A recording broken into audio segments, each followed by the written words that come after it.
రాజన్న సిరిసిల్ల జిల్లాకు చెందిన 10th class student గత నెల 17న అనారోగ్యంతో చనిపోగా 10th రిజల్ట్లో స్కూల్ ఫస్ట్ వచ్చింది. బోయినపల్లి మండలం మల్లాపూర్ గ్రామానికి చెందిన ఆకుల రవి, రజిత దంపతులకు ముగ్గురు కుమార్తెలు కాగా చిన్న కూతురు నాగచైతన్య స్థానిక ప్రభుత్వ స్కూల్లో 10వ తరగతి చదివింది. ఏడాదిగా అనారోగ్యంతో బాధపడుతూ చికిత్స పొందుతోంది. గత మార్చిలో 10th ఎగ్జామ్స్ రాసిన కొద్ది రోజులకు ఆసుపత్రిలో అడ్మిట్ అయింది. పరిస్థితి విషమించి మృతి చెందింది. కాగా బుధవారం 10th ఫలితాల్లో 510 మార్కులు సాధించి స్కూల్ ఫస్ట్ ర్యాంక్ సాధించింది. తన రిజల్ట్ చూసుకునేందుకు తమ కూతురు లేకపోయిందని కుటుంబ సభ్యులు కన్నీటి పర్యంతమయ్యారు.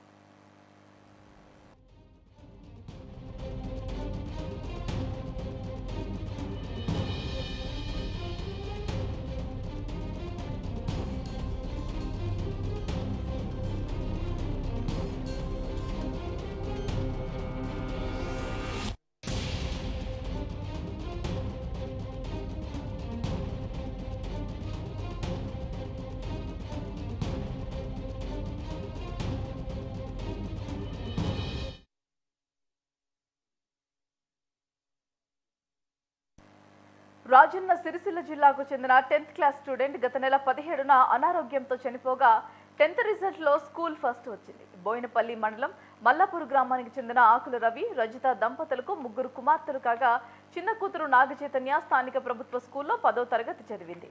ఏడాదిగా అనారోగ్యంతో బాధపడుతూ చికిత్స పొందుతోంది. గత మార్చిలో 10th ఎగ్జామ్స్ రాసిన కొద్ది రోజులకు ఆసుపత్రిలో అడ్మిట్ అయింది. పరిస్థితి విషమించి మృతి చెందింది. కాగా బుధవారం 10th ఫలితాల్లో 510 మార్కులు సాధించి స్కూల్ ఫస్ట్ ర్యాంక్ సాధించింది. తన రిజల్ట్ చూసుకునేందుకు తమ కూతురు లేకపోయిందని కుటుంబ సభ్యులు కన్నీటి పర్యంతమయ్యారు.